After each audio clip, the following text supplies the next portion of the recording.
కలిగింపచేసే పనులు ఏమీ చెయ్యరు. కానీ మనస్సు అనేటటువంటి దాని మీద వాళ్ళకి నమ్మకం లేదు. మనస్సు అనేటటువంటిది చంచల స్వరూపం, దాన్ని విశ్వసించట వాళ్ళు. దాంతో ఎప్పుడూ మైత్రిని చేయకూడదయ్యా అన్నారు. దాని మీద విశ్వాసం పెడితే శివునకు కూడా చిరసంచితమైనటువంటి తపస్సు జారిపోతుంది ఒక్క క్షణకాలంలో. యోగీశ్వరుడు మనస్సు మీద కనుక నిశ్చయానమైనటువంటి విశ్వాసాన్ని పెట్టుకున్నట్లయితే ఎంతటి యోగినైనా కింద పడవేస్తుంది ఆ మనస్సు అని. దురాచార సంపన్నురాలైనటువంటి భార్య తనను తాను నాశం చేసుకోవడంతో పాటుగా భర్తను కూడా నశింపచేస్తుందో అట్లాగా అని అదిట మనస్సు యొక్క స్వభావాన్ని వర్ణిస్తూ పూశ్చరి అయినటువంటి స్త్రీతో సమానంగా పోల్చారు. కామక్రోధ లోభమోహ శోకాదులన్నీ కూడా వికారములు మనస్సు వల్లే బయలుదేరుతున్నాయి. దానివల్లే కర్మబంధం అనేటువంటిది బయలుదేరుతుంది. మనస్సు స్వాధీనమైంది అని ఎవడయ్యా చెప్పేది లోకంలో? జైమిని మహర్షి అంతటి వాడు ఏదో మాట మాట్లాడితే వ్యాస భగవానుడు వారికి చూపించేస్తే దానికి ఒక ప్రతిక్రియని అయ్య బాబోయ్ మనస్సును నమ్మకూడదండు అన్నాడు. ఆయన కూడా చివరికి వచ్చాడు ఇప్పటికి. అందుచేత సర్వలోక పాలకులైనటువంటి శ్రేష్ఠులైనటువంటి ఆ ఋషభయోగేంద్రుడు యోగి అయినటువంటి ఆయన శరీర త్యాగం ఎలా చేయాలో చూపించడం కోసమని స్వదేహ త్యాగాన్ని కూడా చూపిస్తూ ఆయన ఏం చేశాడు, శరీరం మీద అభిమానాన్ని వదిలిపెట్టేశాడు ముందు.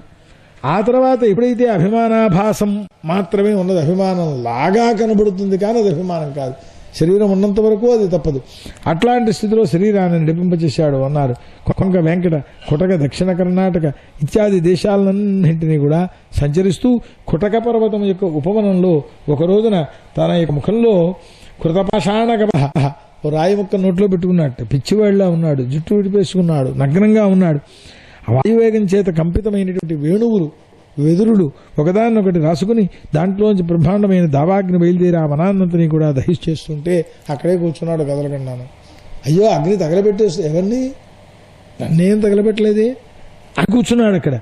ఆ శరీరాన్ని దహించింది అన్నారు.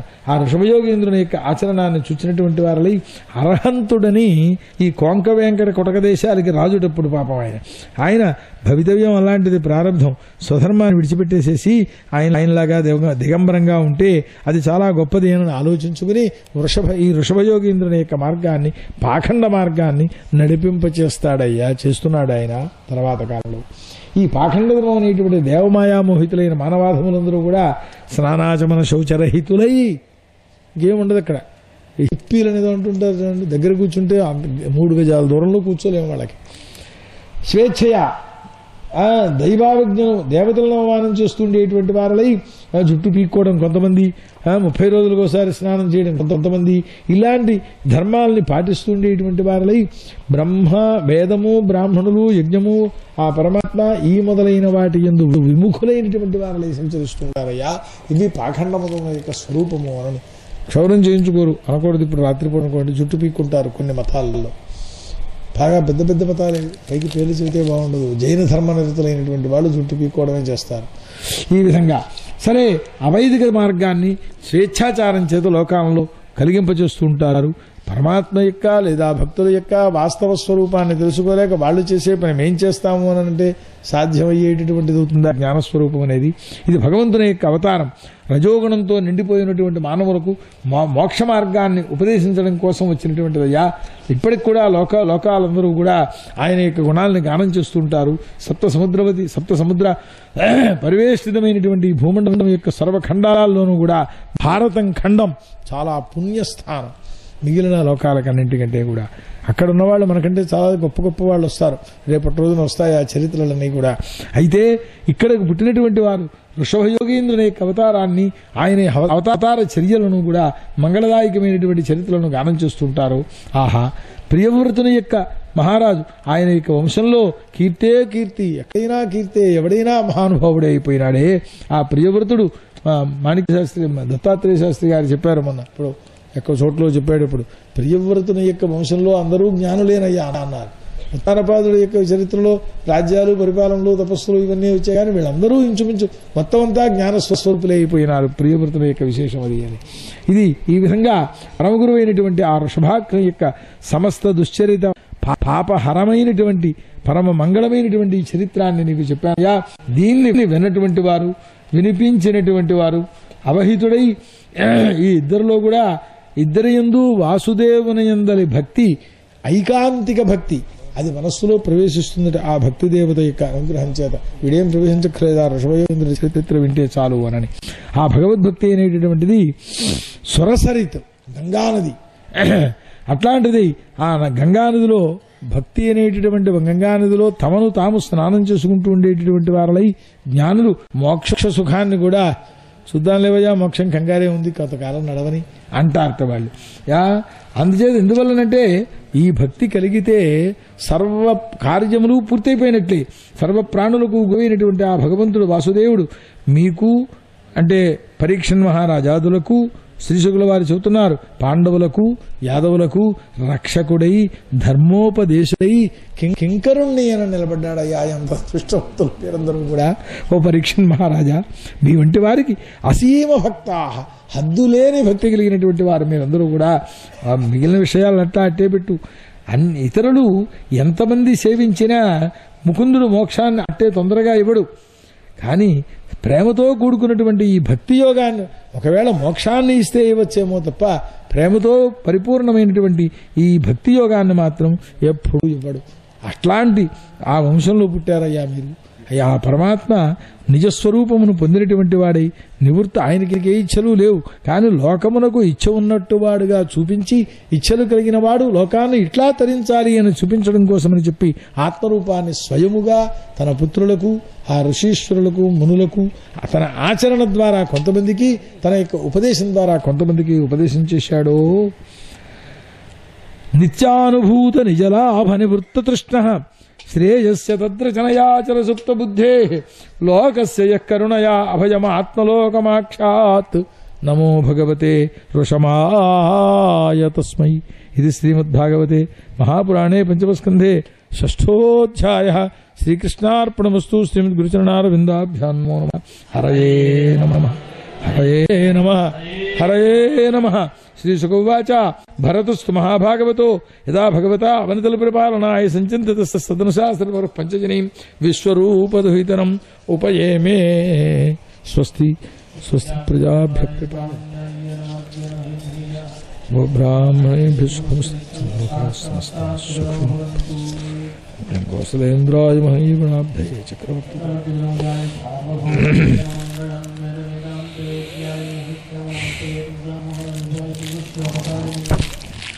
అయ్యా ఇక్కడికి 2 రోజులు పూర్తి చేసుకోగలిగాం. పరమేశ్వర అనుగ్రహం. మతవ్యో సానేతి ఏకథా బ్రహ్మణ ఉపరతి ఏకథైవ యజమానస్తేజో దధాతి. ఆరమేశ్వరం రాజ్యం మహారాజ్యమాధిపత్యం.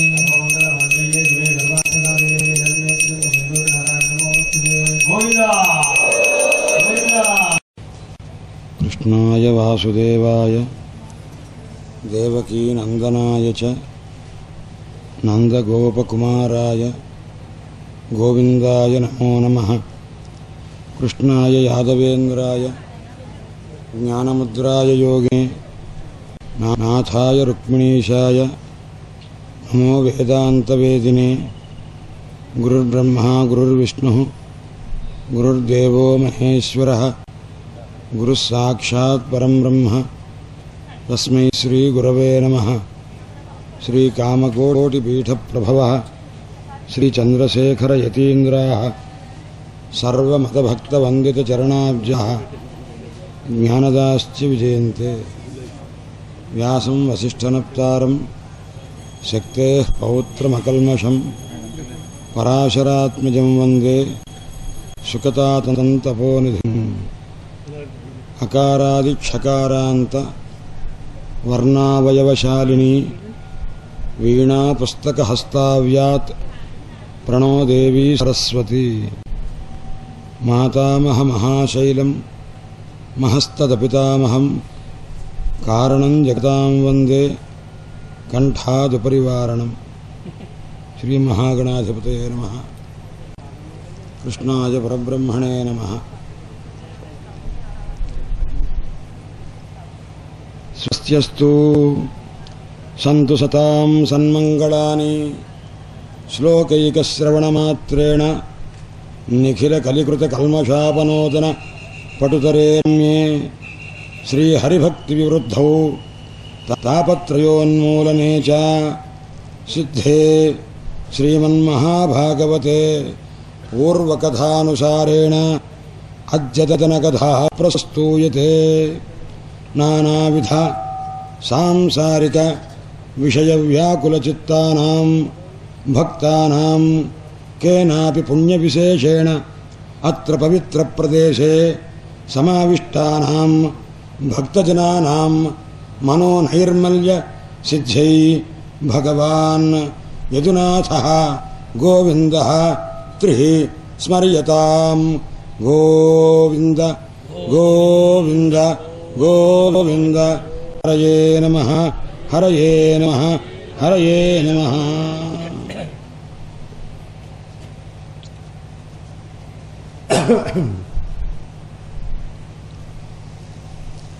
దివ్యమైన సప్తాహ మహోత్సవంలో 3వ రోజుకు చేరుకున్నాం. ఒక్కొక్క రోజు ఒక్కొక్క మహోత్సవం కథలను బట్టి విషయాలను బట్టి మహోన్నతమైనటువంటి ఉత్సవం. ఉత్సవం అంటే ఒక యజ్ఞము అని. ఉత్కృష్ట సవ ఉత్సవ, చాలా గొప్పదైన సవము యజ్ఞం అది. అందుచేత ఇది ఉత్సవం కాదు, మహోత్సవం. అందుచేత 3వ రోజు సప్తాహ యజ్ఞము అన్నాం. సప్తాహం ఇవాళ ఇప్పుడు జరిగేది 4వది అన్నారు.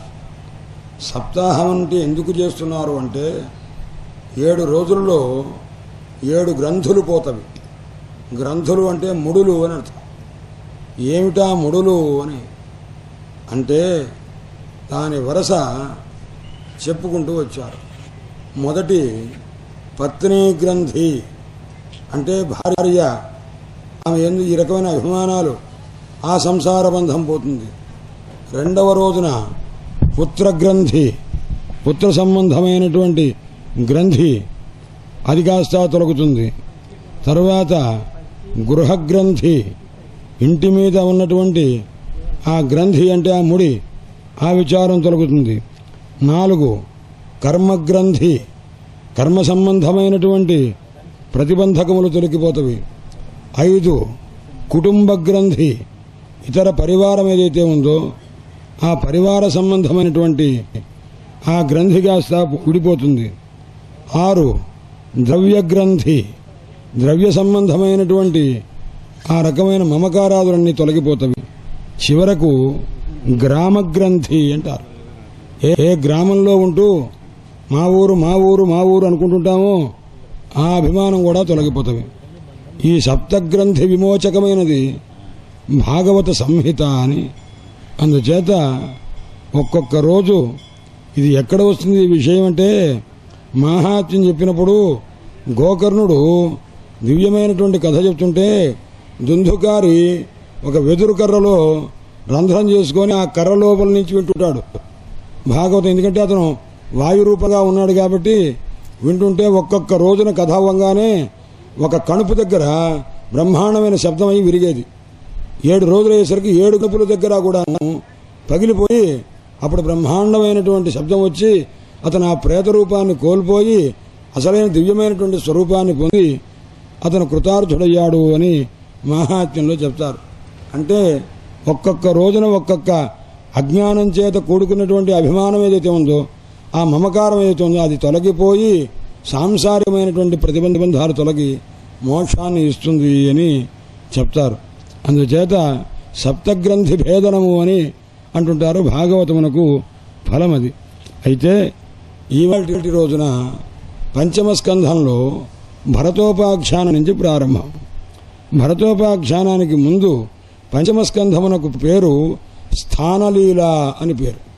స్థానలీల అంటే అత్ర ఎలా వస్తుందంటే ఆ పరమాత్మ అత్ర సర్గ ప్రతిసర్గ సర్గ ప్రతిసర్గ అంటుంటారు అనమాట. అత్ర సర్గో విసర్గశ్చ స్థానం.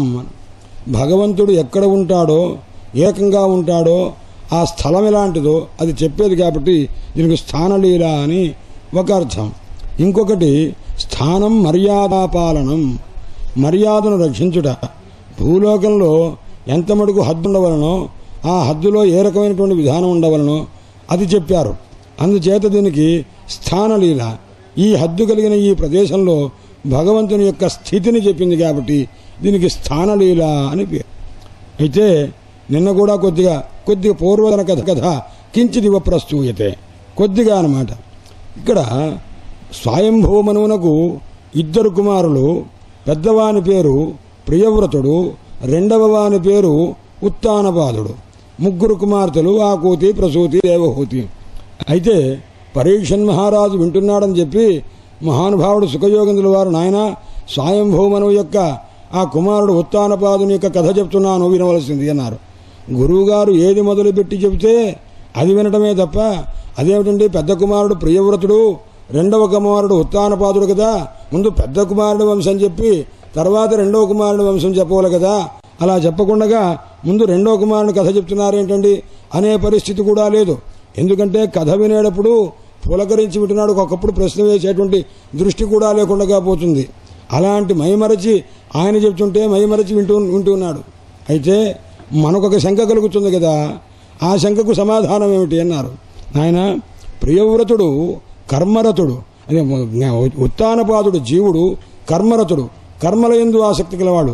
వాళ్ళ వంశం సాంసారికంగా చాలా పెరిగి ఉన్నది.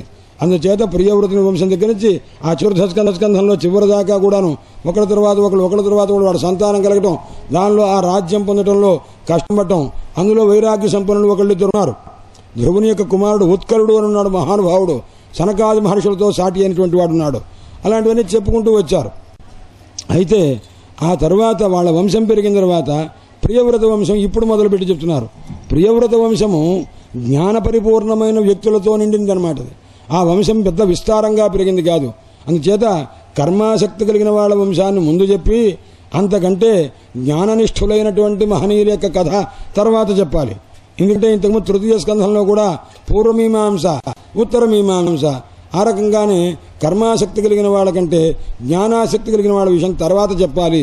అప్పుడు దీనికంటే ఏది శ్రేష్టమో ఆ రకమైన విధానంలో కూడా తెలుసుకోవాలనే ఉద్దేశంతో ప్రియవ్రత వంశము 5వ స్కంధంలో ప్రారంభం చేశారు. ప్రియవ్రతుడు నారదుని యొక్క శిష్యుడు, మహానుభావుడు. ఆయన గృహస్థాశ్రమం తీసుకోవడానికి ఇష్టపడకపోతే బ్రహ్మదేవుడు వచ్చి చెప్తే ఆయన తీసుకోవటం అయింది. ఆయనకి ఆగ్నేయధ్రుడు అని కుమారుడు, ఆయనకు నాభి అని కుమారుడు, నాభికి వృషభదేవుడు కుమారుడుగా పుట్టాడు. వృషభదేవుడు ఎవరు? సాక్షాత్తు విష్ణుమూర్తి. విష్ణుమూర్తి అంశతో పుట్టినటువంటి ఆ అవతారములు ఎన్నున్నవి. ఉత్తానపాదుని వంశంలో కూడా విష్ణుమూర్తి అంశతో పుట్టిన మహానుభావుడు ఉన్నాడు, ఆయన పృథు చక్రవర్తి. ఇక్కడ ఆ ప్రియవ్రత వంశంలో కూడా విష్ణుమూర్తి అంశతో సాక్షాత్తు వృషభావతారము కృష్ణ పరమాత్మ శ్రీ మహావిష్ణువు ఆవిర్భవించారు. ఈ వృషభదేవుని కథ చెప్పారు పరీక్షన్ మహారాజుకి సుఖయోగేంద్రుల వారు. ఈ కథ విన్నారు. విన్న తర్వాత ఆయన మొత్తం చెప్పి కథ, ఆయన ఎలాంటి వారంటే ఒక చిన్న ఉదాహరణ చెప్పారు. అవధూతల యొక్క లక్షణం ఎక్కడి నుంచి ప్రారంభమైంది అన్నారు. దత్తాత్రేయుడి వారితో ప్రారంభమైంది, కానీ ఆచరణ మాత్రం ఎవరికీ తెలియదయ్యా, అది వృషభదేవుని చూసి నేర్చుకోవచ్చు అని అన్నారన్నమాట. అయితే వృషభదేవుని యొక్క స్థితి అంతా చెప్పారు. ఆయన ఎవరితో మాట్లాడటానికి కూడా కొంతకాలం ఇష్టం లేక ఆయన ఏం చేశారంటే ఒక రాయి తీసుకొని, ఒక కొండరాయి తీసుకొని నోట్లో వేసుకొని కూర్చున్నారు. ఎందుకంటే ఏదైనా అడిగితే మాట్లాడవలసి వస్తుంది, మాట్లాడటం ఇష్టం లేదన్నమాట. ఆశ్చకృత ఆశ్మ్యకబలహ అంటే ముఖమునందు ఉంచినటువంటి అశ్మ్యకబలహ అంటే ఒక రాయి అని అంటారన్నమాట. ఒక రాయిని కాస్త నోట్లో వేసుకున్నాడు, కనీసం పెదిమి కూడా కదిలించకుండా దవడ కదిలించడానికి కూడా వీల్లేనంత గట్టిగా రాయి వేసుకొని కూర్చున్నాడు ఆ మహానుభావుడు. అలాంటి మహానుభావుని యొక్క దివ్యమైనటువంటి చరిత్ర చెప్తూ ఆయన విసర్జించిన మలము యొక్క సౌగంధ్యము ఒక యోజనం దాకా, కొన్ని మైళ్ళ దాకా వ్యాపించిందనమాట. ఇతరమైన సుగంధ పుష్పముల యొక్క సౌగంధ్యాన్ని అతిశయించినటువంటి సౌగంధ్యం ఆ యోగి విసర్జించిన మలం అటువంటిది అని అన్నారన్నమాట. అంత మహానుభావుడు ఆయన. అందుచేత ఆయన కథ చెప్తూ పరీక్షన్ మహారాజుకి, ఎందుకంటే ఆయన అవధూత, చెప్పే వ్యక్తి సుఖయోగేంద్రుల వారు అవధూత, చెప్పింది అవధూత గురించి చెప్పారు. చెప్పిన తర్వాత అంతా చెప్తూ, నాయన ఎంత గొప్పదయ్యా ఆ ప్రియవ్రత వంశము. ప్రియవ్రత వంశంలో మహానుభావుడు మహావిష్ణువు పుట్టాడు. రాజన్ ఒక్కసారి పరీక్షన్ మహారాజును కొద్దిగా ఉత్తేజితుడిని చేస్తూ, ఎంత గొప్పది రాజన్ పతి, ఎలాంటి వాడయ్యా పతి ఆయన అన్నాడు. ప్రియవ్రత వంశం చాలా గొప్పది నాయన, ప్రియవ్రత వంశంతో సాటి ఏంది లేదు. ఇంతకుముందు ఉత్తానపాద వంశం చాలా గొప్పది. శ్రీ మహావిష్ణువు అక్కడ పుట్టారు పృథు చక్రవర్తి రూపంగా. ప్రియవ్రత వంశం గొప్పది, ఎందుకంటే ఋషభదేవుడు పుట్టాడు కదా. కాబట్టి సూర్యవంశం గొప్పదయ్యా, రామచంద్రమూర్తి పుట్టారు. యదువంశం గొప్పదయ్యా, కృష్ణ పరమాత్మ ఆవిర్భవించారు. ఇన్ని చెప్పిన తర్వాత మీ వంశం దిక్కుమాలిన వంశం అని చెప్పినట్టు అయిందనమాట. ఎందుకంటే ఆ వంశం గొప్పది, ఈ వంశం గొప్పది, ఈ వంశం గొప్పది, కృష్ణ పరమాత్మ ఆవిర్భవించిన వంశం గొప్పది అనేసరికి అప్పుడు మ్లానవదన బాధపడ్డారు పరీక్షణ్ మహారాజు. ఎందుకంటే నా వంటి దోషం చేసిన వాళ్ళు ఉన్నటువంటి వంశంలో పరమాత్మ ఎందుకు ఆవిర్భవిస్తారు, మా గతి ఇలా ఉంది అని బాధపడుతూ ఖిన్నుడై ఉన్నట. ఖిన్నుడై ఉంటే పరీక్షణ్ మహారాజును చూచి దిగులు పడుతున్నాడే పిల్లవాడు, వీడు జాగ్రత్తగా కథ వినాలి, కృతార్థుడవ్వాలి అనే ఉద్దేశం. రాజన్ నాయన రంజయతి ఇది రాజా, నాయన ఎంత రంజింపజేసేవాడివి రా అబ్బాయి, నీ పరిపాలన సామాన్యమా నాయన. రాజన్ పతి గురురలం భవతాం యదూనాం. ఆయన కృష్ణ పరమాత్మ మీకేదో తక్కువ చేశారనో, మీ వంశంలో పుట్టనంత మాత్రం చేత ఆయన మీకు లోటుంది మీ వంశంలో అనుకోవద్దు. పతి మిమ్మల్ని రక్షించారు, గురువు మీకు గురువుగా ఉన్నారు, మీకే కాదు యదువులకు కూడా ఉన్నారు. కానీ ఆయన ఏం చేస్తారు అంటే ఎవరికైనా ఏదైనా ఇస్తారు కానీ మోక్షం ఇవ్వమంటే ఇస్తారు కానీ భక్తి ఎవరికి ఇవ్వరా, తొందరగా ఇవ్వరా అబ్బాయి. అందుచేత అలాంటిది మీకు భక్తినిష్టమైనటువంటి బుద్ధినిచ్చారా, ఇంతకంటే ఏం కావాలి నాయన. మీ వంశంలో పుట్టాలా, పుట్టక్కర్లేదు, పుట్టకపోయినా మిమ్మల్ని రక్షిస్తూ కొచ్చ కింకరోవహ. ఆయన ఒకప్పుడు ఆయన మీకు ఎలా ఉన్నారు, కింకరహ, ఒక దాసుళ్లాగా ఉన్నారు. ఆ మాట ఇదివరకు మనం అనుకున్నాం. కృష్ణ పరమాత్మతో అన్నాడు, బాబా ఆ గుర్రాలు కొద్దిగా వాసన వస్తున్నాయన్నాడు, కడుగుతాను ఆయన అన్నాడు, పొద్దునే కడుగుతూ ఉన్నాడు అనమాట. కొంచెం కింకరోవహ. అర్జునుడు చెప్పాడు కడగవయ్యా అన్నాడు, కడుగుతానయ్యా అన్నాడు. ఎందుకంటే సారథిగా ఎప్పుడైతే అంగీకరించిన తర్వాత ఈ గుర్రం కడగమని కడగకుండా ఉండాలి నాయన. అయినా దాని పృష్ఠానికి దగ్గరగా నేనున్నాను రా అర్జున, నువ్వు కాదు కదా, నీకు పెద్ద వాసన నలేని వాసన నీకేమిటి అనవచ్చు. ఆయన అనలేదు. ఆయన బాబా 8 రోజులు అయిపోయింది, గుర్రం కడిగితే బాగుంటుంది అన్నాడు. తెల్లవారుజాము లేచాడు, చూశాడు ఈయన తాలూకు ప్రతి చెయ్యి ప్రతి చేష్ట బ్రహ్మదేవుడి పైన చూస్తున్నాడు. కృష్ణ పరమాత్మ యొక్క యావల్లీలా దర్శన చేసినటువంటి వాడు బ్రహ్మదేవుడు చూస్తున్నాడు. మా నాన్నగారిని ఒక గడ్డి తీసుకొని గుర్రం తాలూకు పృష్ఠం కడగమంటాడా అని అనుకున్నాడు అనమాట. యశ్చ ఇంద్రాదేర్ నియంత విజయ హయతను మార్జనే సావధాన. అరే రే ముక్కోటి ఏకాదశి నాడు కృష్ణ పరమాత్మ యొక్క దర్శనం కోసం ఇంద్రా దేవతలంతా కూడాను వరస కట్టి నించుంటే అప్పుడు ఇంద్రుడు ఆలస్యంగా వచ్చాట. ఎందుకు వచ్చాడయా ఆలస్యంగా, శచీదేవి అలంకారం చేసుకుంటూ ఉండండి నేను వస్తానన్నదట. ఆయన ఖచ్చితంగా విన్నాడు. ఆవిడ వచ్చేదాకా ఈ లోపల ఆలస్యమైంది. బ్రహ్మాండమైన లైన్ అంతా పెరిగిపోయింది. పెరిగిపోతే ఆయన ఏం చేశాడు, నేను దేవతలందరికీ అధిపతిని కదా, కొద్దిగా ముందు వెళదామని వెళ్ళాట. దేవతలంతా కూడాను మాట్లాడకుండా ఉంటే విశ్వక్సేనుడు వచ్చాడు. వైకుంఠంలో ఉంటాడు విశ్వక్సేనుడు. ఆయన వెండి బెత్తం తీసుకొచ్చాడు, వెనక వెళ్ళు అన్నాడు. ఎవరిని? ఇంద్రుని. అందరి దేవతల కంటే కనిష్ట దేవతకు వెనకాల నుంచోవాల్సి వచ్చిందనమాట. ఇంద్రాదేర్నియంత, ఇంద్రాదులను నియమించినటువంటి వాడు ఎవరు? కృష్ణ పరమాత్మ. ఇప్పుడు ఎలా ఉన్నాడు అన్నాడు, విజయ హయ తను మార్జనే సావధాన. విజయుని యొక్క హయాన్ని, గుర్రాల్ని, దాని యొక్క శరీరాన్ని బాగా మార్జనే, బాగా శ్రద్ధ, ఎక్కడన్నా ఏమైనా ఉందేమో మరణం మళ్ళీ ఏదైనా అంటాడేమో యజమాని అని శుభ్రంగా తోముతున్నాడు అనమాట. అయ్యా ఇది పరమాత్మ యొక్క స్థితి. అందుకోసం చెప్తున్నారు నాయన ఆయన ఇలాంటి వాడయ్యానండి. అస్వేమంగా మీకు ఇలా కొచ్చ కింకరోవహ దైవం ప్రియ కులపతి కొచ్చ కింకరోవహ. మీకు దైవంగా ఉన్నాడు నాయన, ప్రియం మీకు ఇష్టమైనటువంటి స్వరూపంగా ఉన్నాడు. ఒకప్పుడు కొచ్చ కింకరోవహ మీకు సేవకుడుగా ఉన్నాడు రాబాయ్. అందుచేత ఆయన మీకేమిస్తారన్నాడు, ముక్తి ఇస్తాడు అడిగితే, అడగకపోయినా ఇవ్వగలడు ముక్తి. కానీ భక్తి అనేది చాలా తక్కువ మందికి ఇస్తారు. ఆ భక్తి నీకున్నది కాబట్టి ఇప్పుడు కూర్చొని వింటున్నాను ఆయన, దిగులు పడవద్దు అన్నారు. ఆ భక్తిదేవి యొక్క మహాత్మ్యాన్ని తర్వాత చెప్తారు. అందుచేత అలాంటి దివ్యమైనటువంటి స్థితిని పొందిన తర్వాత ఊరట చెందాడు. ఎందుకంటే కథ వినేవానికి నీకేం జాత అవుతుంది, ఇవేమింటావు, నీకేం శ్రద్ధ అంటే వెంటనే లేచిపోతారు. భాగవతంలో ఏమవుతుందంటే ప్రశ్న అడిగినప్పుడల్లా మొట్టమొదటి ప్రారంభంలో అడిగినప్పుడు ఇది సంప్రశ్న సంహృష్ట, మంచి ప్రశ్న, మంచి ప్రశ్నకు మంచి ఆనందం అనమాట. ఎంత మంచి ప్రశ్న వేసావయ్యా అన్న. నా గురించి అడిగితే ప్రశ్న అవుతుంది, ఆ తర్వాత నా కుటుంబాన్ని గురించి చేస్తే ప్రశ్న అవుతుంది, కానీ నా ఊరు గురించి అడిగితే ఇంకా కొద్దిగా మంచి ప్రశ్న అవ్వచ్చు. కానీ సంప్రశ్న అంటే లోకహితం కలిగినటువంటి ప్రశ్న, ఏదైతే యావత లోకానికి హితం కలిగే ప్రశ్న అది సంప్రశ్న. ఆ సంప్రశ్న అడిగితే సంతోషం కాదు, సంహృష్ట, మిక్కిలి సంతోషపడ్డాడు అనమాట. అందుచేత ఆ రకమైనటువంటి భావాన్ని చెప్పినారు. ఇప్పుడు నాయన ఆ ఋషభదేవుని యొక్క కథ చెప్పాను కదా. ఋషభదేవునికి ఎంతమంది కుమారులు? 100 మంది కుమారులు ఉన్నారు. 100 మంది కుమారులని కూర్చోబెట్టి ఇక్కడ చూడండి, భాగవతంలో పంచమ స్కంధంలో 3-4 ప్రకరణాలుగా వస్తవి. ఒకటి ప్రియవ్రతుని కథ చెప్పారు. ప్రియవ్రత, ఆగ్నేయధ్ర, నాభి ఈ ముగ్గురు తాలూకు కథ 3 అధ్యాయాల్లో అయిపోయింది. అక్కడి నుంచి 3 అధ్యాయాలు పట్టింది ఒక్క మహానుభావుడు ఋషభదేవుని కథ చెప్పడానికి. అంటే తండ్రి గారు ఎవరు? సాక్షాత్ మహావిష్ణు స్వరూపము. ఆయన కథ చెప్పడం ఎన్ని అధ్యాయాలు అయింది? 3 అధ్యాయాలు అయింది. ఇప్పుడు ఈ ఋషభదేవుని యొక్క కుమారుడి కథ చెప్తున్నారు. అది ఎన్ని అధ్యాయాలు అన్నారు? 8 అధ్యాయాలు. భగవంతుని కథ కంటే భగవంతుని యొక్క భక్తుడైనటువంటి వాని యొక్క కథ చాలా విస్తృతంగా ఉన్నది ఇక్కడ ఈ సందర్భంలో చెప్పేటువంటి మాట. అందుచేత భరతుని కథ 8 అధ్యాయాల్లో, తర్వాత భువనలోక వర్ణన, లోకాది వర్ణన అనేటువంటి జరుగుతుందన్నమాట. ఆయనకి 100 మంది కుమారులుంటే 100 మంది కుమారులకి ఒకే చోట కూర్చోబెట్టి ప్రజలందరూ వింటూ ఉండంగా, నాయనాని మీకు ఒక మాట చెప్తున్నాను వినంటారా అన్నారు. ఎందుకంటే ఈ 3 అధ్యాయాలు చెప్పడంలో కూడా ఆ భగవంతుని యొక్క అవతార నిర్ణయం ఏమిటి అన్నాడు. ఆయన ధర్మాన్ని ఆచరించడము, ఆయన ఉపదేశం చేయటము, వాళ్ళని కృతార్థం చేయడం, తాను ముక్తి పొందడం, ఈ 3 పద్ధతులు ఉండాలన్నమాట. ఎప్పుడైనా సరే తాను ధర్మాచరణ చేయవలే, ఇతరులకు ఉపదేశం చేయవలే, తాను ముక్తిని పొందవలే. ఈ రకమైన 3 రకములైన విధానం చూపిస్తారు. ఇక్కడ భరతుడు ఇంతకంటే విలక్షణంగా కూడా, ఎందుకంటే విశేషంగా చెప్తారు కాబట్టి దాని విధానం కూడా చెప్తారు. ఇప్పుడు ఆయన ఏం చేశారు? ఋషభదేవుడి యొక్క కుమారులు ఎంతమంది అయ్యా అన్నారు? 100 మంది కుమారులు. ఎవరైనా 2 కుమారులు ప్రయోజకులైతే పరమానందపడిపోతాం. 100 మంది కుమారులు ఉన్నారయ్యా. అందులో అందరికంటే గుణై వయస జ్యేష్ఠ శ్రేష్ఠశ్చ భరత. భరతుడు గుణముల చేత, వయస్సు చేత అందరికంటే శ్రేష్ఠుడు. ఆ మహానుభావుని కూర్చోబెట్టారు. తర్వాత 9 మంది ఉన్నారు. ఆ 9 మంది మొత్తం 10 మంది, 81 మంది ఉన్నారట. ఆ 81 మంది కుమారుల్ని ఒక పక్కన కూర్చోబెట్టారు. వాళ్ళు ఎవరయ్యా అన్నారు? జన్మచేత క్షత్రియులు, కర్మచేత, అనుష్ఠానాదుల చేత, శ్రౌత ప్రక్రియలో, యజ్ఞయాగాది కరణంలో వాళ్ళంత సమర్థులు లేరు. వాళ్ళందరూ శ్రోత్రియ బభూవుహో, అందరూ బ్రహ్మవేత్తలైపోయి బ్రాహ్మణులుగానే ఉన్నారు వాళ్ళంతా. ఇంకా ఎంతమంది ఉన్నారు అన్నారు? 9 మంది ఉన్నారు. చూడండి, ఒకళ్ళేమో 9 మంది, 10 మంది వచ్చేసరికి వాళ్ళంతా భూమండలాన్ని పరిపాలించేటువంటి మహనీయులు. వాళ్ళంతా కూడా ఒక వరుస. ఇది క్షత్రియ ధర్మంతో పరిపాలనా విధానం కలిగిన వాళ్ళు. 81 మంది ఎలాంటి వాళ్ళయ్యా అన్నారు? బ్రాహ్మణోత్తములైపోయారు. క్షత్రియోత్తములుగా వస్తా కర్మాది విశేషం చేత. ఇంకా 9 మంది ఉన్నారు. ఆ 9 మంది ఎవరయ్యా అన్నారు? నాయన పరీక్షన్ మహారాజా, వారి పేర్లు చెప్తున్నాను విను.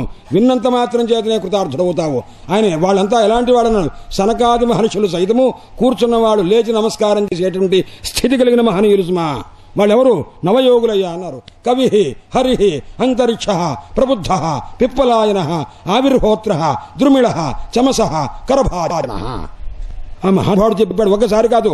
కవిరి హరిరంతరిక్ష ప్రబుద్ధ పిప్పలాయన ఆవిర్హోత్ర ద్రుమిళశ్చమస కరభాజన. ఇంకోసారి చెప్పవలసిందే. 3వసారి అనవే. అంటే ఏమిటి అని వాళ్ళ పేర్లలోనే ఒక విశేషమైన జ్ఞానప్రధానమైనటువంటి సామర్థ్యం కలిగిన స్థితిని పేర్లలో చూపించారు. ఏతేషాం చరితం ఉపరిష్టాద్ వర్ణయిష్యామ. అయినా ఈ 9 మంది మహానుభావుల యొక్క, నవయోగుల యొక్క కథ ఉందే, జాయంతేయుల యొక్క కథ ఉందే, ఉపరిష్టాత్ ఏకాదశ స్కందే వయం వర్ణయిష్యామ, నేను చెప్తాను ఆయన అన్నారు. ఎవరు? సుఖయోగినుల వారు. ఏమిటి కవి అంటే అన్నాడు? కౌతి బ్రహ్మజ్ఞాన ప్రయోజకం శబ్దం కరోతి ఇది కవి. బ్రహ్మజ్ఞానాన్ని కలిగించే శబ్దాన్ని కుశబ్దే. ఆ శబ్దంలో నుంచి వచ్చి కవి అంటే ఏమిటి అంటే శబ్దం చేసేవాడు. ఏం శబ్దం చేస్తారన్నాడు? బ్రహ్మజ్ఞానం కావలసినటువంటి శబ్దం ఏదైతే ఉందో తత్వోపదేశం అది చేస్తారు. ఇంకొక ఆయన పేరు హరి. ఆయన ఏం చేస్తాడయ్యా? హరత్యజ్ఞానం ఇది హరి. తత్వోపదేశం చేత అజ్ఞానాన్ని పోగొట్టేవారు ఒకరు హరి అన్నారు. అంతరిక్ష. అంతరిక్షుడు అంటే ఏమిటి? అంతరిక్షతే పరమాత్మానమిత్యంతరిక్ష.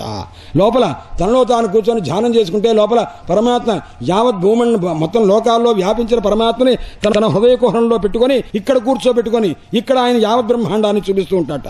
అంతరిక్ష ప్రబుద్ధ ప్రకృష్టం బుద్ధం జ్ఞానం యస్య సహ ప్రబుద్ధ.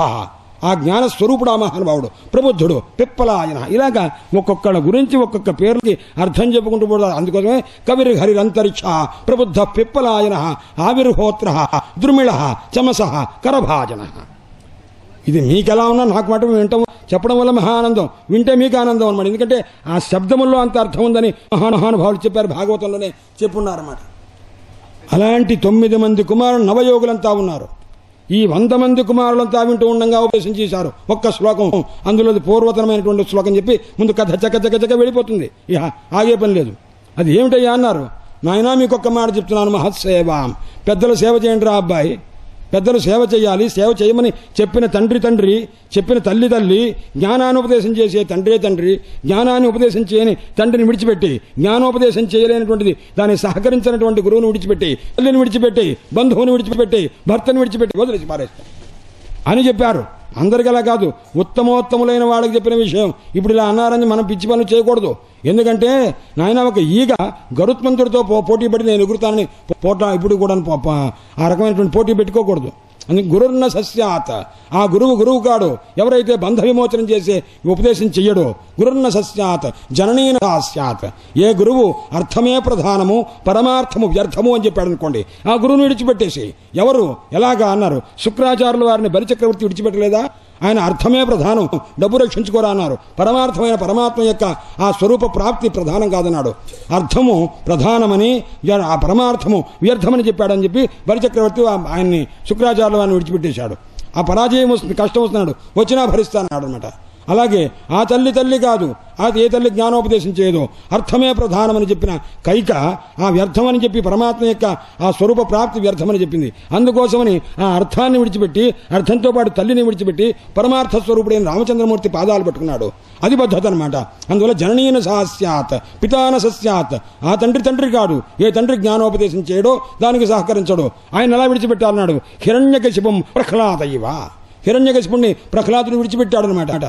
ఆ రకంగా చేయవయ్యా అన్నాడు. ఆ బంధువు కాడు. ఆ బంధువుని విడిచిపెట్టే జ్ఞానోపదేశం చేయకపోతే యథా రావణం విభీషణ ఇవ. రావణాసుని విభీషణుడు విడిచిపెట్టాడు కదా. అందుచేత ఈ రకంగా అనమాట. గురున్న సస్యాత్ జననీన సస్యాత్ పితాన సస్యాత్ నపతి సస్యాత్. దశమస్కంధంలో వస్తుంది. యజమాన పత్నులు కృష్ణ పరమాత్మకు ఆహారం తీసుకెడుతుంటే వాళ్ళ శ్రోత్రులైనటువంటి బ్రాహ్మణోత్తములంతా వెళ్ళడానికి వెళ్ళేదని ఆపారు. అందరూ వెళ్ళిపోతుంటే ఒక ఆవిడ కాస్త గట్టిగా పట్టుకున్నాడు భర్త, ప్రాణత్యాగం చేసింది. అప్పుడు మిగతా వాళ్ళంతా వెళ్ళి పరమాత్మకి ఆహారం పెట్టారన్నమాట. ఏ పరమాత్మ వస్తుంటే పరమాత్మ దర్శన ప్రతికూలుడై ఉంటాడో ఆ భర్తను విడిచిపెట్టేసి వాళ్ళు వెళ్ళిపోయారు. భర్తను వెళ్ళటానికి వీల్లేదన్న భర్త యొక్క మాట విని భయపడిపోయి ప్రాణత్యాగం చేసింది ఒక ఆమె. అందుచేత దైవన్న తత్స్యాత్. ఇంద్రాది దేవతలు కాదు నాయన. ఎవరైతే పరమార్థప్రదమైనటువంటి దేవతో జనార్దనుడు జనం జనిం ఉత్పత్తిం జన్మ అర్ధయతి నాశయతి ఇది జనార్దన. జన అంటే అర్థం ఏమిటి? పుట్టుకను కాస్త పోగొట్టేవాడు. పుట్టుకను పోగొట్టేవాడు అంటే అర్థం ఏమిటి? పుట్టుక లేకుండా చేసేవాడు. పుట్టుక లేకుండా చేయడం అంటే ఏమిటి? మోక్షమునిచ్చేవాడు. అందువల్ల జనార్దన. అందుకోసమే మోక్షమిచ్చేత్ జనార్దనాత్. మోక్షం ఎక్కడి నుంచి కోరుకోవాలయా? జనార్దనం నుంచి కోరుకోవాలి. అందుచేత ఈ రకమైనటువంటి స్థితి ఇప్పుడు చెప్తున్నారు. అంత ఉపదేశం చేశాడు అంతమంది ముందులో. అలాంటి మహనీయుడైనటువంటి తండ్రి సాక్షాత్తు మహావిష్ణువు యొక్క ఉపదేశం ఎలా ఉంటుందో తెలియటం కోసం ఇక్కడేమైంది? ఈ స్కంధంలో తండ్రి గారు గురుస్థానం పొందారు, కుమారులంతా శిష్యస్థానం పొందారు. చతుర్థ స్కంధంలో సునీతి తల్లి గురుస్థానంలో ఉంది, అక్కడ కుమారుడేమో శిష్యస్థానంలో ఉన్నాడు. అక్కడికి ఇక్కడికి తేడా ఏమిటయ్యా అన్నాడు. అక్కడ ఒక భక్తుడు ఒక భక్తురాలు అక్కడ ఉన్నప్పుడు వయస్సు చేత ఎవరు గరిష్ఠులో పెద్దవాళ్ళు వాళ్లే గురుస్థానంలో ఉంటారు. అదే కపిలదేవహూతి సంవాదంలో పిల్లవాడు కుమారుడు అయినప్పటికీ కూడా తల్లికి ఉపదేశం చేశాడు. ఎందుకంటే అక్కడ భగవద్భావమే కావాలి. ఇక్కడ కూడా ఎవరు? భగవంతుడు సాక్షాత్తు ఋషభదేవుడు కుమారుడికి ఉపదేశం చేశారు. చేసి భరతుడిని చాలా శ్రేష్టమైనటువంటి వ్యక్తి, ఆయన ఆదరించండి అని కూడా చెప్పారు. అయితే ఇక భరతస్తు మహాభాగవత. నీకొకటే విషయం, పంచమ స్కంధంలో గద్య వచనమే, పద్యము లేవు, చాలా తక్కువ ఉంటాయి అన్నమాట. చాలా 100కి 20 ఉంటే ఎక్కువ, 20 కూడా ఉండవు, 10 అంతకంటే కూడా ఉండదు. 26 అధ్యాయముల్లో మొత్తం కలిపి ఒక 50 శ్లోకాలు ఉంటే ఎక్కువ, మొత్తం వచనమే. ఆ వచనం ఎలాంటిది అన్నాడు. అయ్యా ఒకప్పుడు సరస్వతీదేవి అనుకున్నదిట. ఏమని అనుకున్నదంటే, నేను మగవాణ్ణి ఉంటే బాగా ఉండు అనుకున్నదిట అండి. మగవాణ్ణి ఉంటే బాగా ఉండు అంటే ఎలా అవ్వాలి అని అనుకున్నది. ప్రయత్నం చేసింది, ఒక వ్యక్తిలో ప్రవేశించింది. ఆ వ్యక్తి చేత సంస్కృతంలో ఎన్ని రకాల ప్రయోగాలు ఉన్నవో శబ్దాలు, అన్ని శబ్దాలను కూడా బ్రహ్మాండంగా తయారు చేయించిందిట. తయారు చేయించి బ్రహ్మాండమైన పుస్తకం రాశాడు ఆయన. ఆ పుస్తకం పేరు కాదంబరి అని. కాదంబరి బాణభట్టు. బాణ అనే దానికి పుంలింగంలో బాణ అంటారు, స్త్రీలింగంలో బాణ శబ్దాన్ని ఏమంటారు? బాణి అంటారు. వాకి తేడా లేదు. వాణి బాణో బభూవహ. వాణి అంటే సరస్వతీదేవే బాణుడుగా పుట్టాడు అని లోకంలో వ్యవహారం. అలాంటి బాణభట్టు యొక్క గద్య గ్రంథము ఇందులో 100లో 1% కూడా కాదు, అంత గొప్పగా రాశారు. అంత శబ్దం యొక్క గాంభీర్యం అంతా చెప్తూ అనమాట. భరత చక్రవర్తి అందరికంటే శ్రేష్ఠుడు. ఆయన ఎలా ఉన్నాడయ్యా అన్నాడు. అంటే భగవత అవనితల పరిపాలనాయ. నాయన కుమార భరత, ఈ భూమండలాన్ని పరిపాలించవయ్యా అని చెప్పి అనేసరికి తండ్రి గారి యొక్క మాట ఏదైతే ఉందో అదల్లా కూడాను ఆచరించేటువంటి కుమారోత్తములు కాబట్టి ఆ మహానుభావుడు అలాగే అని చెప్పి అనుశాసనపరహ తండ్రి గారి చెప్పిన మాటల్లా చేస్తున్నారు. అప్పుడు ఆ విశ్వరూప ప్రజాపతి అని ఉంటే ఆయన తాలూకు కుమార్తెను పంచజని అనేటువంటి ఆమెను వివాహం చేసుకున్నాడు. అలా చేసుకున్న తర్వాత ఆమె ఎందుకు కుమారులను పొందారు, ఎలాంటి వాళ్ళని అన్నాడు. 5 కుమారులు, పంచభూతములు ఎలాంటివో సర్వలోకోపకారకములలో అలాంటి 5 కుమారులు పొందారట. వాళ్ళెవరు? సుమతి, రాష్ట్రభృతు, సుదర్శన, ఆవరణ, ధూమ్రకేతు అని ఈ రకమైన పేర్లు కలిగినాడు. అయితే ఇప్పుడు వాడు సంకల్పం చెప్పుకునేటప్పుడు ఏమనుకుంటున్నారు అన్నారు. ఎందుకంటే వృషభదేవుడు ఇంద్రుడు వర్షం కురవకపోయేసరికి నువ్వు కురిస్తే ఎంత కురవకపోతే ఎంత అని తన తపశ్శక్తి చేత వర్షం కురిపించాడు. ఆయన కురిపించి ఆ తర్వాత ఏమైంది, అంతకుముందు ఆ వర్షము అజనాభ వర్షము అని అయింది. అజనాభ వర్షము అంటే నాభి అంటే తన తండ్రి గారి పేరు, తండ్రి గారి పేరు కాబట్టి తన తండ్రి పేరు వచ్చేట్టు తన పేరు వచ్చేట్టు. అజుడు అంటే పుట్టుకలేని పరమాత్మ అని ఆయనే ఈ రకంగా ఋషభదేవుడిగా అవతరించారు. అందువల్ల ఋషభుని పేరు వచ్చేట్టు అజ, తండ్రి గారి పేరు వచ్చేట్టు నాభి అనే పేరు రావాలి. నాభ రెండు కలిపి అజనాభ అని ఋషులంతా పేరు పెట్టారు. నాయనా మీరు ఏ దేశంలో ఉన్నారా అన్నారు. అంటే భారతదేశంలో ఉన్నామన్నట్టుగా వాళ్ళు అజనాభ వర్షంలో మేము ఉన్నాం నాయన అని చెప్పుకుంటూ పరమానందపడ్డారన్నమాట. ఎందుకంటే ఆయనకి తండ్రి గారి యందు భక్తి, మహావిష్ణువు యొక్క నామస్మరణ 2 రకంగా చేసేట్టుగా ఉంది. అలాంటి అజనాభ వర్షాన్ని ఈ భరతుడు తన యొక్క వర్షంగా తయారు చేశాడు తన పరిపాలనా శక్తి చేత. అంటే తండ్రిని మించినటువంటి రీతిగా భరత వర్షే, భరతఖండే అని పేరు వచ్చింది. దేనివల్ల? దుష్యంత కుమారుని వల్ల కాదు, రామచంద్రమూర్తి సోదరుని వల్ల కాదు. ఎవరి వల్ల? అక్కడ భరతుడున్నాడు, ఇక్కడ భరతుడున్నాడు. ఈయనవరయ్యా అన్నారన్నమాట. ఋషభదేవుని యొక్క కుమారుడయ్యా, సమస్తమైనటువంటి గుణ సంపత్తి కలిగిన వాడయ్యా అన్నాడు. అప్పుడు భారతము అని అన్నారు. ఆయన ఎలాంటి భారతదేశం అప్పటి నుంచి పేరు వచ్చింది. అయితే మహానుభావుడు సర్వశాస్త్రములని, సర్వ వేదాలని కూడా చదువుకున్నటువంటి వాడు. ఎలాంటి ఉన్నాడే తండ్రి గారిని, తాతల యొక్క దివ్యమైనటువంటి గుణసంపత్తిని, వంశపారంపర్యంగా వచ్చేటువంటి ధర్మాల్ని అనువర్తిస్తూ ఉన్నాడు. ఆ భగవంతుడైనటువంటి యజ్ఞస్వరూపుడైనటువంటి క్రతుస్వరూపుడైన పరమాత్మని ఆరాధిస్తూ ఆయన చేయని క్రతువు లేదుటండి. ఎన్ని క్రతువులున్నవో, ప్రకృతి యాగాలు, వికృతి యాగాలు ఎన్ని రకాలున్నవో అన్నింటినీ కూడాను చేస్తూ ఉన్నాడు. ఆ రకంగా సంప్రచరత్సు నానాయాగేషు ముందు కర్మకాండందు బ్రహ్మాండమైనటువంటి ఆసక్తిగా చేశాడు. ఇంత విధానంగా యజ్ఞయాగాది క్రతువులు చేస్తే ఏమిటవుతుందన్నాడు. ఆయన హృదయం చాలా పవిత్రమవుతుందియా, చిత్తశుద్ధి. తర్వాత మీరు ఇంకొక మాట చెప్పిన తత్వోపదేశం, ఒక్క మాట అంటే చాలు, అది హృదయంలో నిలిచి ఆ అర్థానుసంధానం చేసుకొని మోక్షాన్ని పొందుతాడు. అందుచేత ఇన్ని యాగాములన్నీ ఎందుకు చేశారయ్యా అన్నారు. అంటే చిత్తశుద్ధి కొరకు అనే విధానం చెప్తున్నారు. అందుచేత ఆ దివ్యమైన మంత్రములని అన్నింటినీ కూడా చేసి ఆ మహానుభావుడు ఆత్మనైపుణ్య మృదిత కషాయ ఆ కర్మాచరణ చేత సమస్తమైన మనోమాలిన్యాదులన్నింటినీ పోగొట్టుకున్నటువంటి వాడై ఉన్నాడు. ఇలా కర్మవిశుద్ధమైనటువంటి రీతిగా ఆయన చేస్తూ ఉండగా కొంతకాలమైంది. ఆ తర్వాత మనస్సు ఎలా కలిగింది అన్నాడు. వైరాగ్యం కలిగింది. వైరాగ్యం కలిగిన తర్వాత ఏం చేశాడు? భగవతి వాసుదేవే, భగవంతుడైనటువంటి ఆ వాసుదేవుని యందు ఏం చేశాడు? ఆ మహానుభావుని యొక్క దివ్య స్వరూపము శ్రీవత్స కౌస్తుభాది దివ్యమైన ఆభరణములు కలిగినటువంటి ఆ పరమాత్మ యందు మనస్సును నిలిపి ఉచ్చయిస్తారాం. చూడండి, కర్మలు ఆచరించిన తర్వాత ఏం కలగవలే? భక్తి కలిగిందనమాట. భక్తి కలిగేసరికి ఎవరి యందు కలిగింది ఆ భక్తి? వాసుదేవుని యందు. అంటే కర్మలన్నిటికీ కూడా ఫలితం ఎక్కడ అన్నాడు? వాసుదేవ భక్తి యందు తాత్పర్యం అనమాట. అందులో సర్వం కర్మాఖిల పార్థ జ్ఞానే పరిమాప్యతే. సమస్తమైన కర్మల యొక్క పర్యవసానం ఎక్కడ అన్నాడు? ఎన్ని కర్మలు ఆచరించండి, 100 అశ్వమేధ క్రతువులు చేయండి, ఎన్ని చేసినా సరే ఆ పరమాత్మ యందు మనస్సు నిలపడమే దాని ప్రయోజనం. మనం ఇంకే ప్రయోజనాన్ని ఆశించేసినా సరే జరిగేది అదే.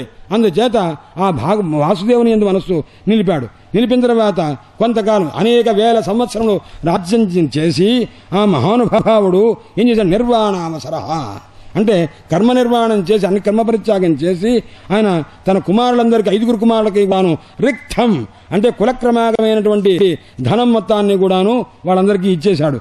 ఇచ్చి ఆయన ఏం చేశాడు? అన్నాడు పులహాశ్రమం ప్రవ్రాజ. పులహాశ్రమానికి వెళ్ళిపోయాట. పులహుడు అని ఒక మహర్షి.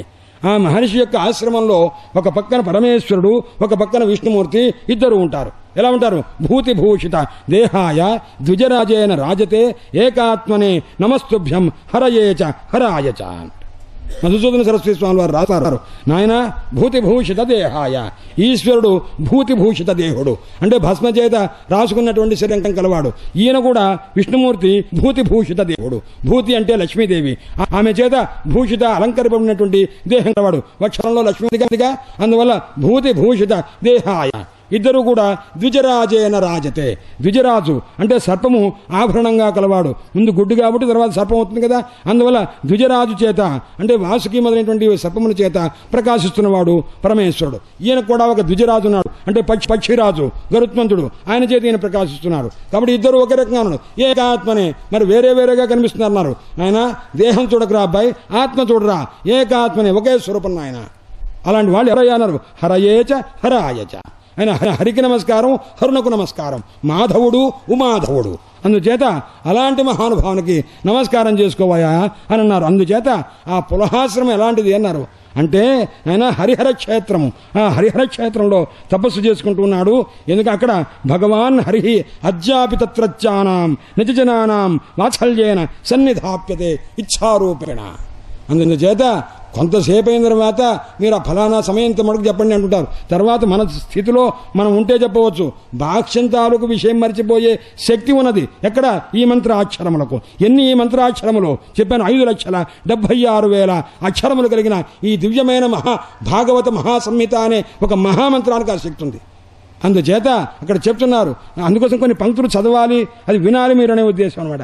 అందుచేత పరమాత్మ యొక్క దివ్యమైనటువంటి సన్నిధానం కలిగిన ఆ పులహాశ్రమంలో కూర్చున్నాడు. అక్కడ ఒక నది ఉన్నదిట. దాని పేరేమిటి అన్నారు? చక్ర నది సరిత్ప్రవర. ఆయన అన్ని గంగా నది ఎంతదో అంత గొప్పతనం కలిగినటువంటి శ్రేష్టమైనటువంటి చక్ర నది అని ఉందయ్యా. ఆ చక్ర నది గండకీ నది అంటుంటారు అన్నమాట. అక్కడ దివ్యమైనటువంటి తపస్సు చేసుకుంటూ ఆయన ఉన్నాడు. ఎంతమంది ఎవరన్నా పరివారం వచ్చారా? భార్యను తీసుకొచ్చారను. ఏ కలహ అంటే ఒక్కడే, తానొక్కడే వచ్చాడు. వచ్చి పులహాశ్రమంలో కూర్చొని అవి ఇంకా బ్రహ్మాండమైనటువంటి తులసి దళములతో వాటలతో తులసి చెట్లతోటి వనంతో నిండిపోయినదనమాట. తులసి అంటే ఏమిటి అని అంటే తుల అంటే దాంతో సమానమైన వాళ్ళని ఎవరిని లేకుండా స్యతి నా శయతి ఇది తులసి. తులసితో సమానమైన వాళ్ళు ఎవరన్నా ఉన్నారా అన్నారు. ఎవ్వరు లేరయ్యా అన్నారు. అందువల్ల తులసి అని అన్నారు అనమాట. తులాంస్యతి అంటే దాన్ని కాస్త పోగొట్టేస్తుందన్నమాట.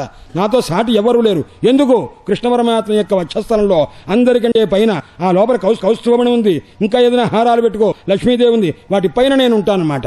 అంటే ఆయన ఎప్పుడైనా సరే ఒక్కసారి అన్నారంటే ఆయన ఉచ్ఛ్వాస నిశ్వాసలు నా మీదుగా పెడతవి. ఆయన ఆ శ్వాస తీసుకునేటప్పుడు నా యొక్క పరిమళ భరితమైనటువంటి ఈ దివ్యమైనటువంటి తులసి గంధాన్ని ఆఘ్రాణిస్తారు. ఇది పరమాత్మ యొక్క హృదయకోరంలో కుడుతుంది. ఇంతకంటే అదృష్టం ప్రపంచంలో ఎవరికన్నా ఉందా? లేదు. కొండి అందువల్ల తులాంస్యతి, నా సాటి వాళ్ళు ఎవరు లేరు సుమా అని చెప్పిందిట. అందుచేత తులసి. అందుకు యా దృష్ట అఘౌఘ సంఘమని చూడండి. ఒక్కసారి తులసి చెట్టుని నమస్కారం చేసుకోండి. అఘౌఘ సంఘమని సమస్తమైన పాపాలు పోతుంట.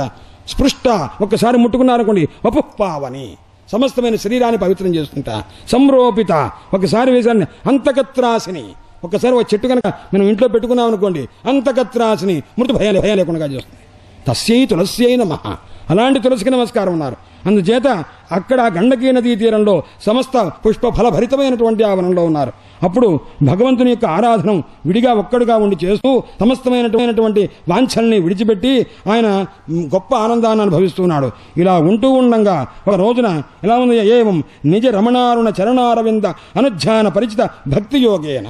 పరమాత్మను నిరంతరము ఆరాధించడం చేత కలిగిన ఒక భక్తి యోగం చేత ఆయన చాలా ఆనందంగా ఉంటుంటే ఇలా ఈ రకంగా భగవంతుని యొక్క వ్రతాన్ని ఆచరిస్తూ ఉండగా ఆయన ఎలా ఉన్నాడు? ఒక జింక చర్మాన్ని కూడా ధరించున్నాడు. వైరాగ్య ప్రతీకగా ధరించినటువంటిది శాస్త్రోక్తమైనటువంటి రీతి. ఆ రకంగా చేస్తూ ఆ పరమాత్మను ధ్యానం చేస్తూ ఉన్నట. ఇది శ్రీమద్భాగవతే మహాపురాణే పారమహంస్యాం సంహితాయాం సప్తమోధ్యాయః. హరయే నమః. హరయే నమః. హరయే నమః. భగవంతుని సూర్యమండలంలోనే చూసుకొని భగవదారాధన చేస్తూ ఉన్నటువంటి ఆ భరత చక్రవర్తి యావత్ భూమండలాన్ని పరిపాలించినటువంటి భరత చక్రవర్తి ఆయన కథ చెప్తున్నారు. శుకుల వారు, శ్రీ శుకుల వారు, సుఖయోగేంద్రుల వారు చెప్తున్నారు. శ్రీ శుక ఉవాచ. ఆయన వింటున్నావా పరీక్షణ్ మహారాజా? ఒక రోజున ఆ దివ్యమైన గండకీ నదీ తీరంలో అంతా స్నానం చేశాడు. పొద్దున్నే లేచి కృతాభిషేక నైయమిక ఏది చేయవలనో పొద్దున్నే లేచి అభిషేకం చేయటం నియమ వ్రతములన్నీ చేశారు. బ్రహ్మాక్షరం అభిగృణాన ఓంకారాన్ని జపం చేసుకుంటూ ఉన్నాడు. ఎంతకాలం ఒక గంట సేపు 2 గంటల సేపు అలా చేసుకుంటూ ఉన్నాడు. ఆయన కూర్చుంటుండగా నాయన అప్పుడు ఏం జరిగిందంటే రాజన్ సంబోధన. తదా రాజన్ నాయనా అప్పుడు ఏం జరిగిందంటే చెప్తున్నాను వినవలసింది. ఒకానొక లేడీ దప్పిక తీర్చుకోవాలనే ఉద్దేశంతో అది ఏం చేసిందంటే జలాశయాభ్యాసం ఆ సరస్సు దగ్గరికి గండకీ నది దగ్గరికి వచ్చేసింది. అప్పుడు అది నీళ్లు తాగుతూ ఉంటే వెనకాల ఒక సింహం దాన్ని వెంటాడుతూ వచ్చింది. ఆ వెంటాడుతూ వస్తుంటే ఈ హరిణి ఎటువంటిది, హరిణి అంటే ఆడలేడు అనమాట. అది ఎలాంటిది అని గర్భవతిగా ఉంటే అది వస్తూ ఉంటే దాన్ని చూచి లోక భయంకరమైనటువంటి ఆ శబ్దాన్ని చూచి అది కాస్త పడిపోయేసరికి వెంటనే ఆ మృగవధూహు ఆ ఆడలేడి కాస్త ఏం చేసింది అంటే భయం చేత వెనకాల నుంచి చూసుకుంటూ వచ్చి అది కాస్త ఆ నదిలో కాస్త వెంటనే అక్కడ పడిపోయింది.